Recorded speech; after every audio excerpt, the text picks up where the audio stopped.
네, 오늘 남은 자들의 싸움이라는 제목으로 함께 은혜 나누겠습니다. 경찰청 음주 단속 실적 현황을 보면 작년 한 해만 10만 6천 명이 단속이 되었다는 거예요. 음주운전은 살인행위와도 같다는 사실 우리가 너무 잘 알매도 불구하고 어떻게 이렇게 많은 사람들이 음주를 했을까? 술에 취하면 우리 몸에서 가장 먼저 마비되는 부분이 어딘지 아십니까? 혀? 다리? 아닙니다. 판단력이 제일 먼저 마비된대요. 왜냐하니까 알코올이 제일 먼저 공격하는 곳이 뇌에서 전두엽이라고 하는 곳을 제일 먼저 공격을 한답니다. 이 전두엽이 관장하는 게 뭔고 하니까 옳은 것은 옳다, 그런 것은 그르다 판단하는 이 판단력 부분이에요. 그런데 이건 하면 안 돼 하고 브레이크를 걸어야 될 타이밍에 이걸 못 거니까 문제가 일어나는 겁니다. 그래서 혀가 꼬이고 몸이 비틀거리기 전에 이미 판단력이 무너져 있는 상태인 경우가 많이 있어요. 그러니까 술자리에서 아유 나 안 취했어, 나 운전할 수 있어 라고 말하는 사람 거짓말하는 게 아닙니다. 자기는 지금 충분히 운전할 수 있고 술 안 취했다라고 그렇게 생각하고 있는 겁니다. 왜요? 전두엽이 벌써 공격을 받아 판단력이 흐려졌기 때문이에요. 그래서 오늘 본문이 자기가 취해놓고 취한지를 모르는 성, 이미 무너지기 직전인데 자기가 가장 안전하다고 믿는 사마리아 성에 관한 이야기를 오늘 나눌 거예요. 1절에 에브라임의 술 취한 자들의 교만한 면류관은 화 있을진저, 술에 빠진 자의 성 곧 영화로운 관같이 기름진 골짜기 꼭대기에 세운 성이여 쇠잔하여 가는 꽃 같으니 화 있을진저. 한 절 안에 화 있을진저가 두 번이나 나오죠. 지금 굉장히 그만큼 심각하고 절박한 경고라는 뜻입니다. 오늘 저와 여러분이 이 사마리아 성의 실패를 거울 삼아서 평생 내가 어떤 싸움을 싸우며 무엇을 붙들고 살아야 할지 그렇게 확인하는 시간이 되기를 바랍니다. 먼저 우리가 싸워야 할 싸움은 이것입니다. 시들어버릴 화관에 마음 두지 않겠다는 싸움이에요. 읽어볼까요? 네, 하나님은 사마리아 성을 1절에서 세 가지로 비유했습니다. 첫째, 교만한 면류관이다.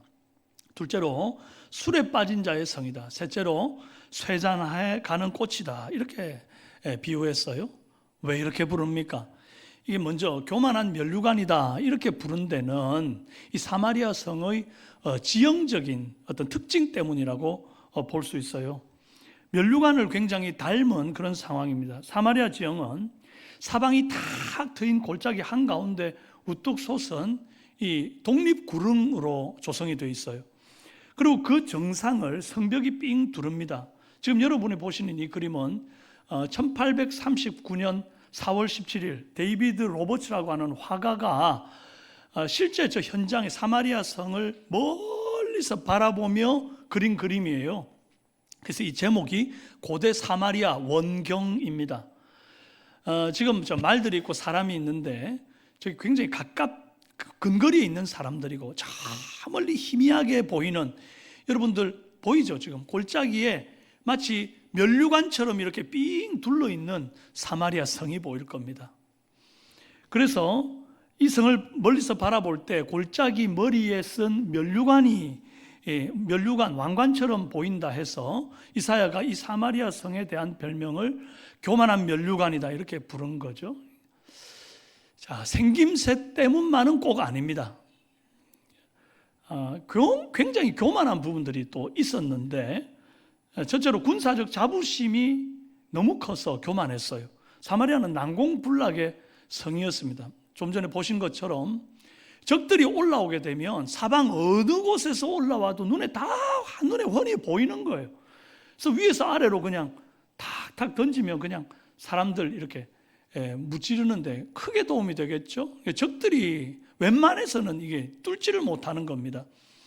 열왕기상 20장에 보면 아람 왕 베나닷이 32명의 왕들을 대동해요.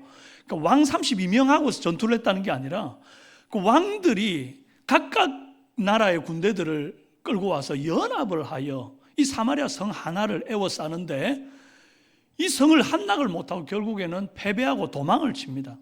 그 정도로 난공불락의 성이었다. 그리고 또 마지막에는 이 당시 세계 최강의 제국이라 할 수 있는 아수르 제국이 3년 동안이나 그 성을 보유했는데도 함락을 못 시키다가 결국 3년여 끝에 드디어 이제 함락을 시키는 그런 역사가 있어요. 그러니까 이제 사마리아 성 사람들이 생각할 때에 우리 성은 안전해, 우리 성은 너무 튼튼해, 그런 어떤 자부심이 있었단 말이죠.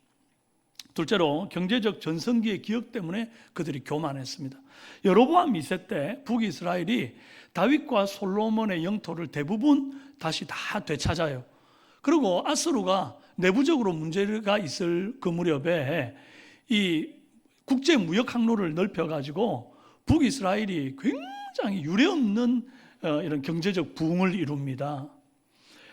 이제 그때는 좋았는데 그 이후로 이 몇 년 안 되는 그 짧은 몇십 년 안 되는 그 짧은 사이에 왕이 자그마치 6명이 바뀌고요. 그 중에 4명은 이렇게 살해를 당하는, 암살을 당해서 죽기도 합니다.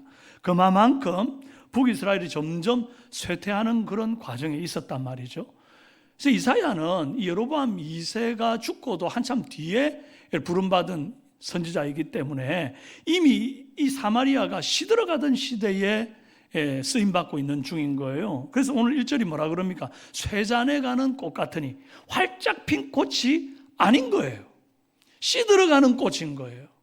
그런데 누구만 모르는가? 그 사마리아 성 안에 있는 사람들만 자기들이 지금 시들어간다는 걸 모르는 겁니다. 여전히 교만한 거죠. 그리고 셋째로 사치에 길들여져 있었기 때문에 그들이 또 교만했습니다. 여러분, 북이스라엘의 제일 고약한 왕 아합이라는 왕이 있죠. 이 왕이 그 왕 시대가 살기는 또 그 나라가 되게 잘 살았단 말이에요. 그래서 상하궁이라고 하는 어리번쩍한 궁전을 짓고 그 안에 모든 기물들도 상하로 된 것들이 그렇게 많아서 지금도 고고학적인 발굴 자료에 보면 상하로 된 가구 또 건물의 어떤 벽들 뭐 이런 것들이 존재합니다. 그 당시에 그 사치가 왕조의 전통처럼 후대로 계속 이어져 갔던 거예요. 그래서 북이스라엘 사람들은 굉장히 교만한 상태에 빠져 있었습니다. 그래서 교만한 면류관이다. 자, 그러면 다음으로 술에 빠진 자의 성이라 불린 이유는 무엇이겠습니까? 저들의 술 취함과 방탕함을 굉장히 잘 보여주는 본문이 아모스 6장 4절에서 6절 말씀에 기록되어 있습니다. 상하상에 누우며 침상에서 기지개 켜며 양떼에서 어린 양과 우리에서 송아지를 잡아먹고 비파 소리에 맞추어 노래를 지절거리며 다윗처럼 자기를 위하여 악기를 제조하며 대접으로 포도주를 마시며 귀한 기름을 몸에 바르면서 요셉의 환난에 대하여는 근심하지 아니하는 자로다. 여기 대접으로 포도주를 마시며라고 할 때 이 대접 미츠락이라고 하는 단어가 이 술잔을 말하는 단어가 아니고요.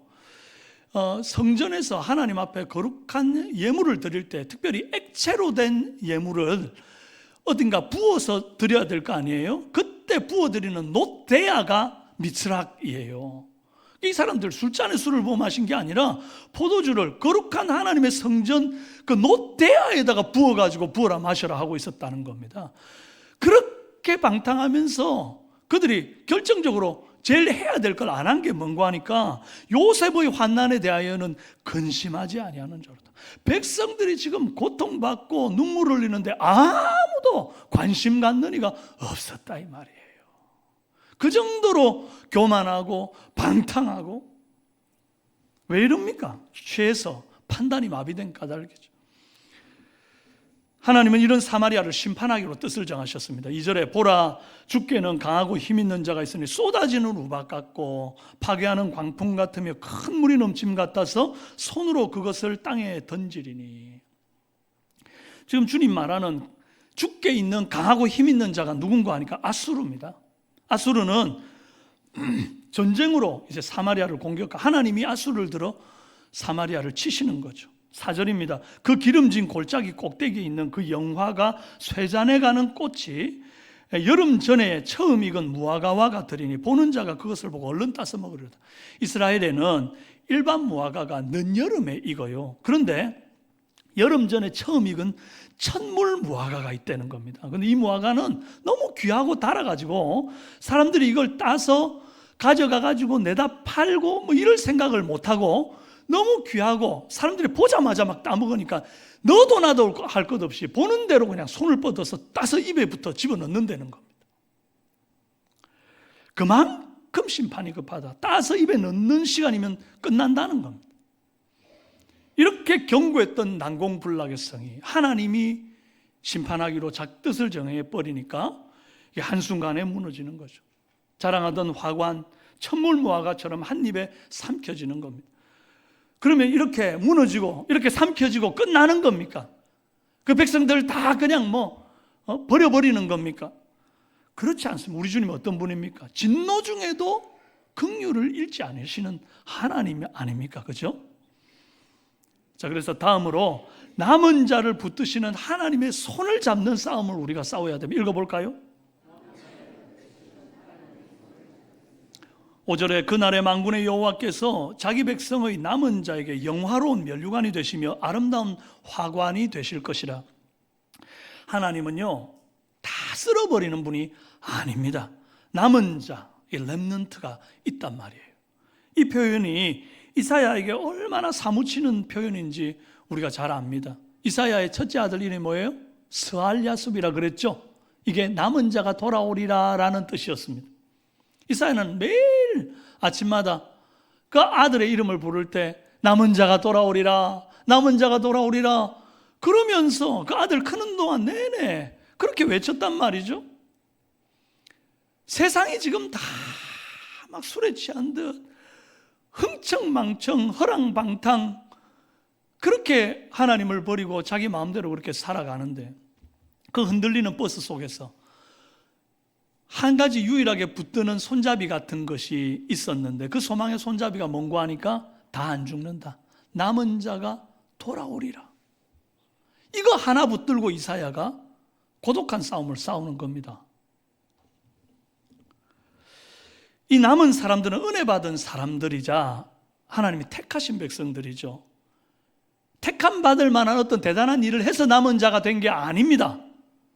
다 사실은 죄 가운데 있고 허물투성이고 우리는 정말 구원받을 어떤 자격도 없는 자이지만 하나님이 은혜 가운데 택하셔서 몇 사람을 남겨두신 거죠. 이제 그 남겨진 자들은 그래도 그 남들을 다 변절할 때에 신앙의 절개를 지키고 주님만을 붙드는 사람들이 되는 것입니다. 그런데 다들 교만하고 취해서 방탕할 때 끝까지 남은 자 되어 주님을 붙든 그 사람들에게는 하나님이 어떤 상을 주실까요? 기대가 되죠. 쇠잔에 가는 시든 화관 그거 벗기시고 황금 면류관을 탁 씌워준다 그러면 되게 좋겠습니다. 그죠? 그런데 말씀이 그리 가지 않아요. 5절에 그날의 만군의 여호와께서 자기 백성의 남은 자에게 영화로운 면류관이 되시며 아름다운 화관이 되실 것이라. 잘 보세요. 새 면류관을 주시며 아닙니다. 새 화관을 주시며가 아니에요. 하나님이 네 면류관이 되시며 하나님이 네 화관이 되실 거다 이러는 겁니다. 여러분 하나님 눈에 보입니까? 하나님 분명히 살아계시는 하나님이시지만 어제도 오늘도 동일하고 변하는 회전하는 그림자도 없으신 주님 여전히 살아계시는 주님이시지만 눈에 안 보이잖아요. 하나님 영이시잖아요. 그러니까 주님이 화관이 되어가지고 내 머리에 쓰신다 한들 세상 사람들이 내가 화관 쓴 줄 압니까? 내가 면류관 쓴 줄 압니까? 누가 나한테 박수 쳐줍니까? 인정해 줍니까? 아무것도 없습니다. 그럼 왜 이런 걸 주신다고 합니까? 기왕이면 좀 폼 나는 거 좀 사람들 좀 박수 쳐줄 만한 거 막 그런 거 환호할 만한 거 그런 거 안 주시고 저는 이렇게 봅니다. 세상 시류에 따라 떠내려간 사람들 있잖아요. 서로가 그 잔치상에서 취해가지고 흥청망청 손에 손을 잡고 끌어주고 당겨주며 그래 네가 날 도와주면 내가 널 도와주마 네 한 자리 해라 그러면서 면류관 씌워주고 니도 면류관 씌워주고 서로가 서로를 끌어주고 당겨주며 면류관 씌워주는 겁니다. 성벽 같은 상하궁 같은 잔치상의 어떤 화관 같은 그런 것들을 막 씌워줘요. 눈에 보이는 것들. 그런데 정작 아까 남은 자들은 그 자리에 있어요, 없어요? 없단 말이에요. 그 자들은 남은 자가 되어 하나님의 뜻만을 쫓아가고 있는 사람들이다 보니까 그들 사이에 없어요. 남들이 다 볼 때 초라하고 촌스럽고 융통성 없는 사람들처럼 보이는 겁니다. 세상 시류를 따르지 않으니 그들은 관직도 하나 얻지를 못하고 씌워주는 화관 하나 없는 거죠. 그런 자들에게 주님 뭐라 그러느냐? 내가 네 면류관이 되어주겠다. 또 다 교만하고 방탕할 때 하나님이 주님의 손만 붙든 그 사람들에게 주시는 또 하나의 상이 있습니다. 바로 싸우는 자에게 힘이 되어 주시겠다 하신 말씀이에요. 6절에 재판석에 앉은 자에게는 판결하는 영이 되시며 성문에서 싸움을 물리치는 자에게는 힘이 되시리로다. 이 재판석과 성문은 사실상 같은 자리입니다. 고대 이스라엘에서 재판은 대부분 성문에서 열렸어요. 그래서 신명기에 보면 백성에게 송사할 일이 있으면 성문으로 가져가라 그랬고, 아모스도 5장 15절에 너희는 악을 미워하고 선을 사랑하며 성문에서 정의를 세울지어다 그랬습니다.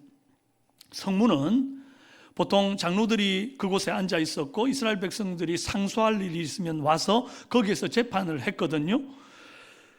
이 성문이라는 곳은 재판만 하는 곳이 또 아니고요, 적들이 쳐들어왔을 때 가장 공격을 처음부터 제일 심하게 받는 곳, 그곳이 바로 성문입니다. 왠고하니까 다른 성벽은 다 돌로 튼튼하게 이렇게 막고 있는데 성문은 출입이 가능하도록 뭐 나무, 두꺼운 나무로 되어 있다거나 뭐 그렇잖아요. 그러니까 주로 적들이 쳐들어오면 그 성문을 향해 공격하고 공성태를 칩니다. 성문은 안으로는 정의를 세우는 법정이 되고 밖으로는 적의 침략을 막는 최전선이 되는 것입니다. 그 성문에서 재판할 때에 주님이 정말 온전한 판단을 우리에게 주시는 판결하는 영이 되어서 우리를 도우시고, 또 성문에서 싸움을 물리칠 때는 싸움을 물리치는 자에게 힘이 되어주겠다 그리 말했단 말입니다. 그런데 여기서 우리가 좀 오해하면 안 되는 게 있어요. 여러분, 이 6절 말씀을 읽으면 이런 그림이 그려지잖아요. 야, 하나님이 판결하는 영을 주셔서 재판을 하니까 이제는 이 나라가 정의롭게 흘러가겠구나. 하나님이 적을 막을 때 내게 힘을 주시니 이 나라가 건재하고 앞으로도 정말 회복되고 좋아지겠구나. 이렇게 읽고 싶어 해요. 그런데 이사야는 그 다음 구절에서 그렇게 말하지를 않고 더 심각한 방향으로 가는 것을 보여줍니다. 7절, 그리하여도 이들은 포도주로 말미암아 옆걸음치며 독주로 말미암아 비틀거리며 제사장과 선지자도 독주로 말미암아 옆걸음치며 포도주에 빠지며 독주로 말미암아 비틀거리며 환상을 잘못 풀며 재판할 때에 실수하나니. 이게 뭡니까? 하나님이 남은 자를 도우사 재판할 때 정의를 세우시고 성문을 지키도록 힘을 주시는데도 세상은 좋아지지를 않습니다. 오히려 더 나빠져. 부패가 백성들에게서 멈추지 않고 제사장과 선지자들에게 계속 번져 올라갑니다. 남은 자들은 목숨 걸고 싸우고 있는데도 이게 좋아지질 않아요. 여러분, 이게 무슨 뜻이죠? 동료들은 다 취했습니다. 내가 믿고 따르던 선배도 다 취했습니다. 옆걸음칩니다. 강단에 선 선지자마저 지금 환상을 잘못 풀고 있어요. 그런데 나 혼자만 맨정신입니다. 이게 축복입니까? 형벌입니까? 외로워요. 지독하게 외로운 싸움입니다. 하나님이 싸우는 자에게는 힘이 되겠다고 말씀하신 이유가 이것 때문이에요. 내가 바르게 판결했더니 사람들이 옳소 하고 막 박수를 쳐주면 그 사람 굳이 힘이 더 필요합니까? 이미 지금 잘하고 있는데, 내 힘으로 충분한데.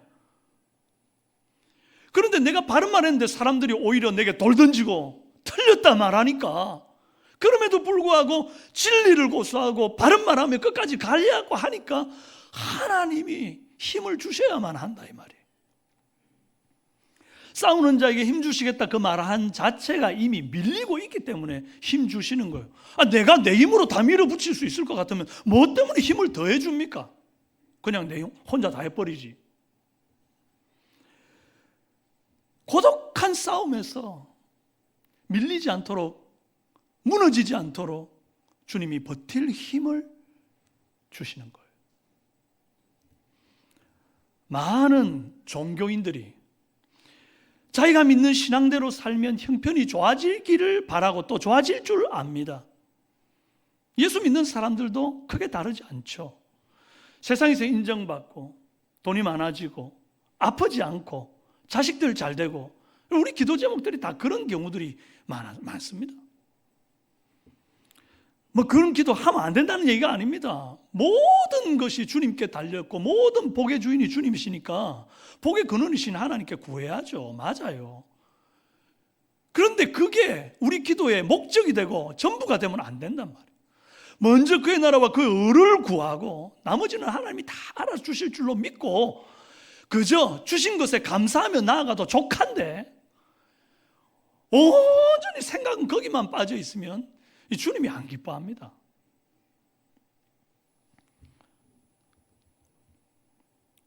성경은 그런 류의 잘 먹고 잘 사는 삶을 우리에게 약속한 게 아니고, 그렇게 힘든 와중에도 내가 너와 함께 하겠다, 너 넘어지지 말아라, 너 포기하지 말아라, 내가 너와 동행하겠다, 이거 약속하신다고요. 여러분, 이사야가 어떤 사람입니까? 온 유다 사람이 다 평안하다 평안하다 할 때에 홀로 벗은 몸 벗은 발로 이 다가올 하나님의 심판을 예언하면서 그 홀로 외로운 싸움을 싸우던 사람 아닙니까? 그래서 그가 이사야서 8장 18절에 이렇게 고백했잖아요. 보라, 나와 및 여호와께서 내게 주신 자녀들이 이스라엘 중에 징표와 예표가 되었나니 이는 시온산에 계신 만군의 여호와께로 말미암은 것이라. 나와 내 자녀들이, 그래요. 이사야 곁에서 함께 싸우는 동료들이 없는 거예요. 나와 내 자녀들, 그리고 몇몇 남은 제자들이 이사야 곁에 전부입니다.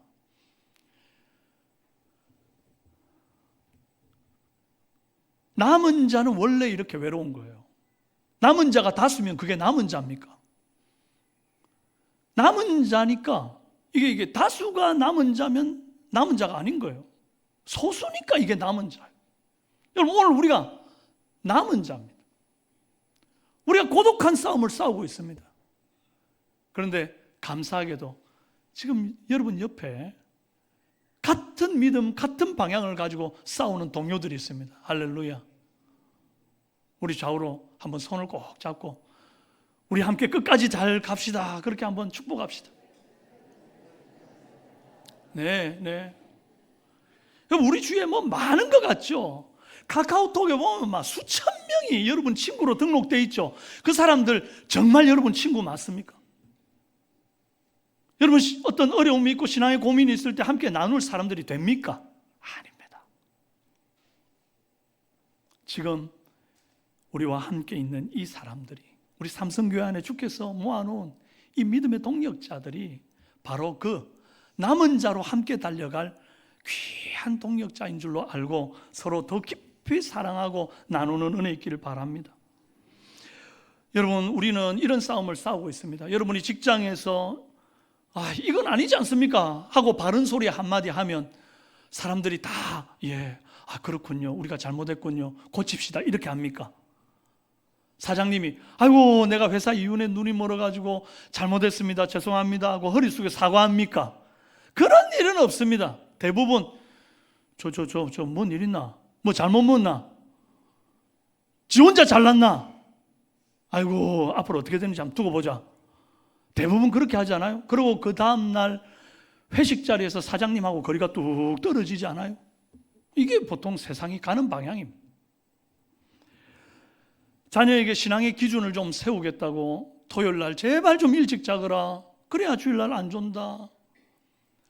또 네가 제발 좀 불평하고 원망하고 그러지 말고 좀 긍정적인 말하고 믿음의 말을 하고 좀 하나님 앞에 기도의 시간도 좀 정해놓고 말씀도 좀 묵상하고 매일 성경 그거 좀 너무 깨끗하지 않니? 좀 보거라, 막 이런 얘기하면 네 아버님 감사합니다, 어머님 감사합니다, 정말 제가 그렇게 신앙적으로 한번 살아보고 이렇게 합니까? 듣기 싫다고 막 문 쾅 닫고 들어가잖아요. 절대 좋아지지 않습니다. 낙관적으로 바라보지 마십시오. 예수님이 감림산에서 제자들이 예수님께 이렇게 물어요. 주님 임하심과 세상 끝날에 무슨 징조가 있어오리까? 그때 뭐라고 주님 대답하십니까? 갈수록 좋아질 거야, 걱정하지 마. 내가 다 책임질 테니 너희들은 행복해. 이렇게 말 안 합니다. 뭐라 그럽니까? 마태복음 24장에 민족이 민족을, 나라가 나라를 대적하며 일어나고 곳곳에 기근과 지진이 있고, 그때 많은 사람들이 실족해 서로 잡아주고 서로 미워하겠고 불법이 성하여 많은 사람의 사랑이 식어지리라. 저는 여기 이 제일 심각한 단어가 이 식어지리라는 단어라고 생각해요.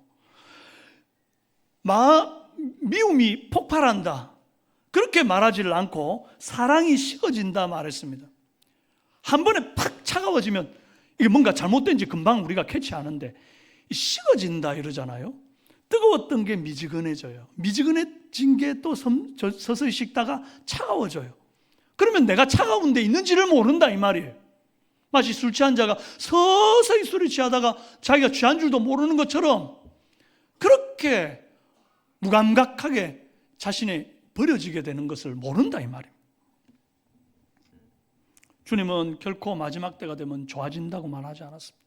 나빠진다고 하셨습니다. 그리고 그 말씀 뒤에 이 한마디를 붙입니다. 사랑이 식어지리라. 그 뒤에 마태복음 24장 13절 함께 한번 큰 목소리 있으면 시작. 그러나 끝까지 견디는 자는 구원을 얻으리라.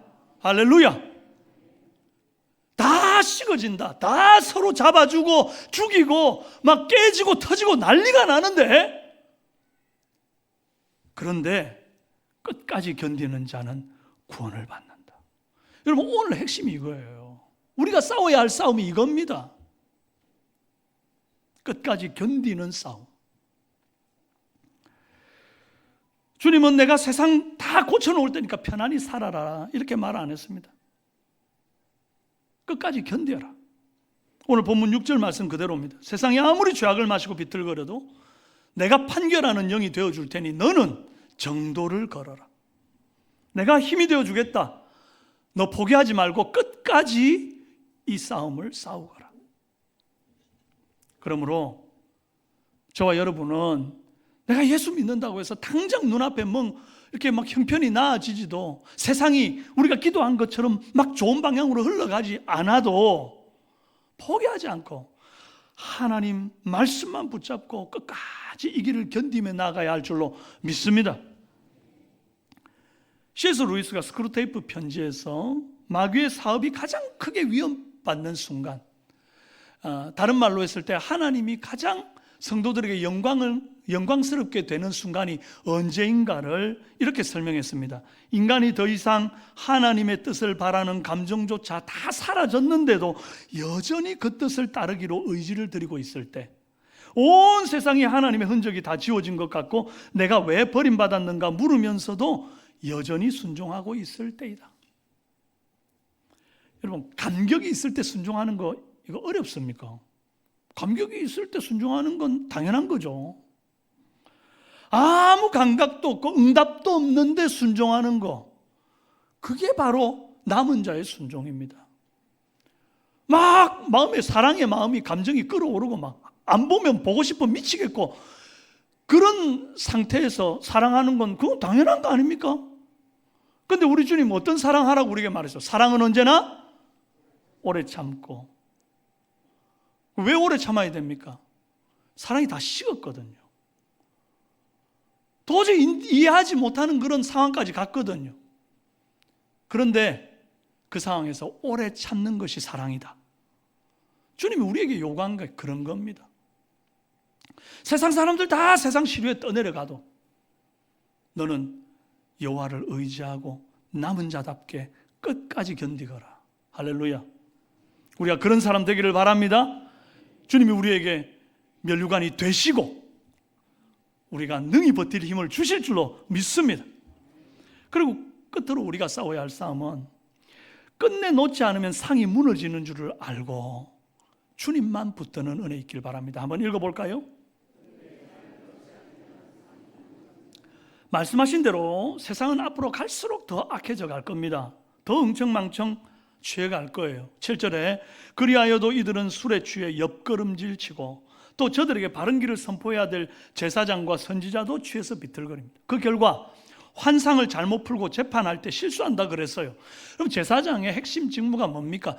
거룩한 것과 속된 것을 구별하고 거룩한 방향으로 백성들이 나아가도록 가르칠 의무가 있고, 또 그들을 앞에서 합당한 예배를 하나님 앞에 드릴 그런 의무가 있단 말이에요. 선지자들은요, 하나님의 뜻을 백성에게 전해야 되는 사람인데 환상을 잘못 풀어가 엉뚱한 소리 한다는 겁니다.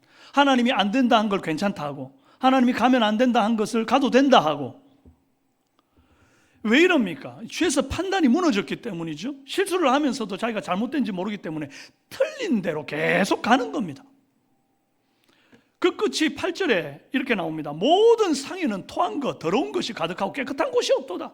정말 역겨운 장면 아닙니까?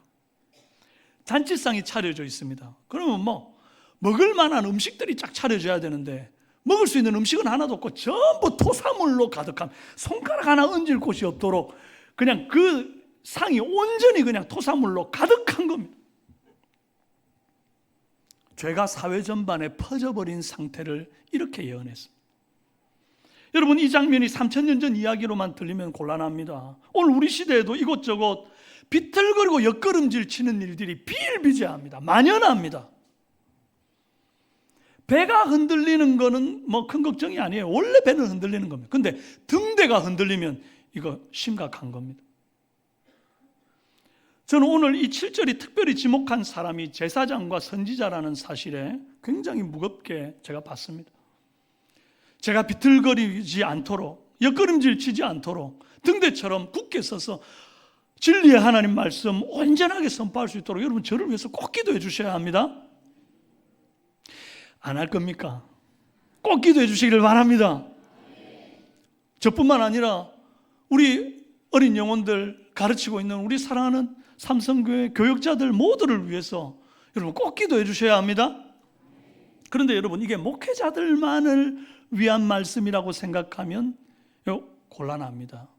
그러려면 저 혼자 이 말씀 묵상하고 말지 제가 왜 이 강단에 설교를 해야 합니까? 여러분, 주님이 우리를 왕같은 제사장으로 부르셨습니다. 여러분 개개인이 거룩한 지성소로 들어가 주님을 배울 수 있는 그런 시대를 우리가 지금 살아가고 있는 중입니다. 가정에서, 직장에서, 학교에서 거룩한 것과 속된 것을 구별해야 할 제사장이 바로 여러분입니다. 문제는 우리를 취하게 하고 비틀거리게 하고 옆걸음질 치게 하는 것이 꼭 술만이 아니라는 점이에요. 분별력을 마비시키는 모든 것이 전부 독주예요.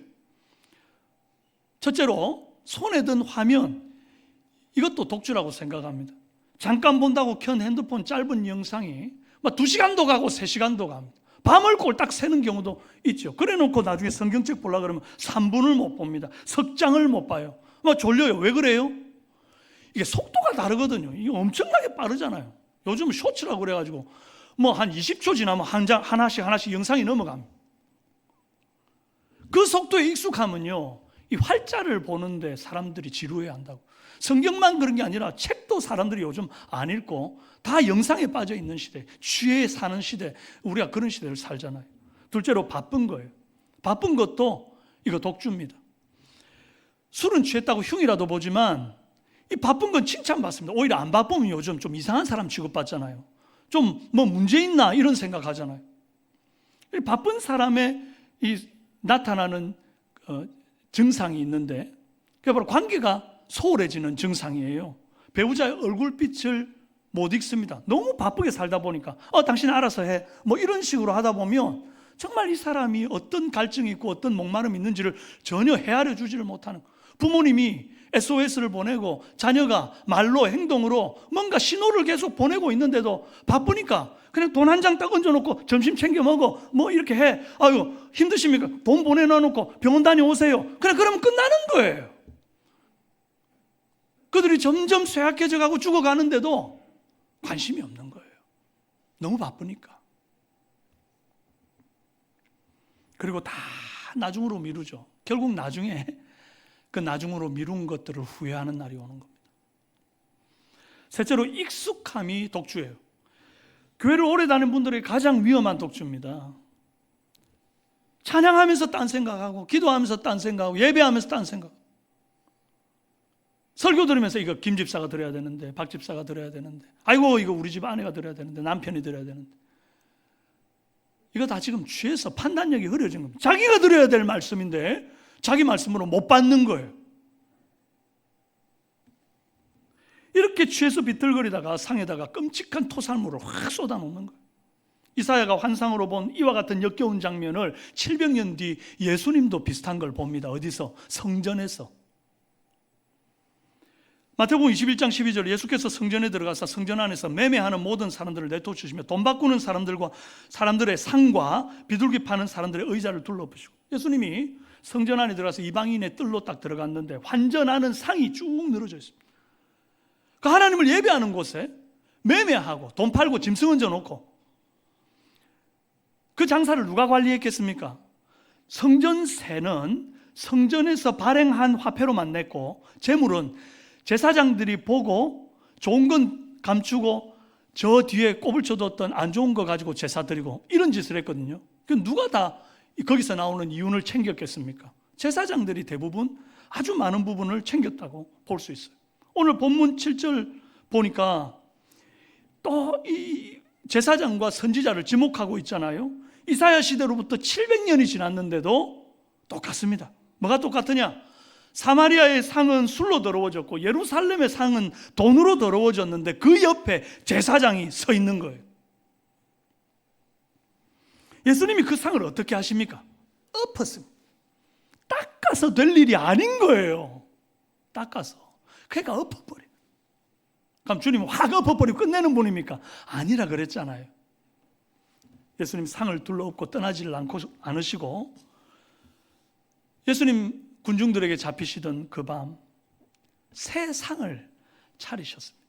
떡을 떼어주며 이것은 너희를 위하는 내 몸이니 그러셨고, 잔을 들어서 주시면서 이 잔은 내 피로 세우는 새 언약이니 그러셨어요. 죄인의 상을 엎으시고 그 자리에 거룩한 자기 살과 피로 상을 다시 차려주셨습니다. 여러분, 상만 바뀐 게 아닙니다. 면류관도 바뀌었어요. 오늘 1절에 사마리아가 머리에 쓴 건 교만한 면류관, 쇠잔에 가는 꽃 화관이었습니다.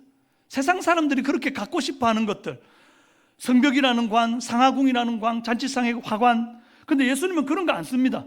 뭘 쓰느냐? 마태복음 27장 29절에 가시관을 엮어 그 머리에 씌우고 갈대를 그 오른손에 들리고 그 앞에서 무릎을 꿇고 희롱하여 이르되 유대인의 왕이여 평안할지어다. 사마리아는 꽃으로 엮은 관을 썼지만 예수님은 가시로 엮은 관을 쓰셨습니다. 저와 여러분이 썼어야 할 그 수치스러운 관을 예수님 대신 쓴 덕분에 오늘 저와 여러분이 전혀 다른 관을 쓰게 되었다고요. 그게 뭡니까? 베드로전서 5장 4절 큰 소리로 한번 읽어보시죠. 시작. 그리하면 목자장이 나타나실 때에 시들지 아니하는 영광의 관을 얻으리라. 할렐루야. 그리하면 목자장이 나타나실 때에 시들지 않은 영광의 관을 얻으리라. 이사야가 본 그 쇠잔에 가는 꽃 화관과 정반대의 시들지 아니하는 영광의 관을 우리가 얻는 겁니다. 사랑하는 여러분, 세상은 앞으로도 절대 좋아지지 않을 겁니다. 그러면 남들 다 하는데 나만 안 하면 내만 손해볼 건가? 내만 바보 될 건가? 그러고 그들처럼 그렇게 세상 시류 따라 떠내려 갈 겁니까? 주님 그러지 말라 하시잖아요. 끝끝내 싸우라 하잖아요. 견디라 하잖아요. 견디라고 힘을 보태주겠다 하잖아요. 오늘 우리가 남은 자의 싸움을 싸우길 바랍니다. 외롭습니다. 당장 세상 안 바뀝니다. 내 삶의 형편 확 획기적으로 나아지는 거 없을 수 있습니다. 그럴지라도 나는 주의 말씀을 의지하고 그 말씀에 순종하며 영광을 주께 돌리며 보이지 않는 주님만을 나의 영광의 관으로 삼으며 이 남은 여정을 잘 달려갈 수 있는 은혜 있길 바랍니다. 남은 자의 싸움을 열심히 분투하며 잘 싸워서 마지막 날 시들지 않는 영광의 관을 주께로부터 받는 저와 여러분 다 되시기를 주님의 이름으로 축원합니다.